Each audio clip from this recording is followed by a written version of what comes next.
એક વાર વાયરો આવડતા તો ગરડભાઈ એટલે હાડા ત્રણ ગાડા બનવાથી તો આગો કહું ને તો મને 5 આખરી આને કોઈ પૂછતા નહીં બાપ એ કોઈ ના કાઢે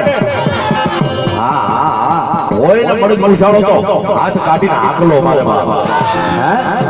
હે એ બાકી ભૂતના હોય ને મોટા હતારીને બેઠા રે આ તો મારો બાબરિયાનો દેવ જાગતો દેવ છે ભલા મારા હે મોટા કોણ હતા ને જેને દાદાની પાસે કાળા કામ કરાવ્યા હોય ને ઈ બાકી કોઈના કાંડે મારો ખીમા બાબરિયાનો દેવતા બેઠો હોય અને મુછે તાવ દેવસો કાળી શત્રુજી રાજા આગલો નો મારે હે તો મારા માઢિયા વાળાને ખોટ બેહી જાય બાપ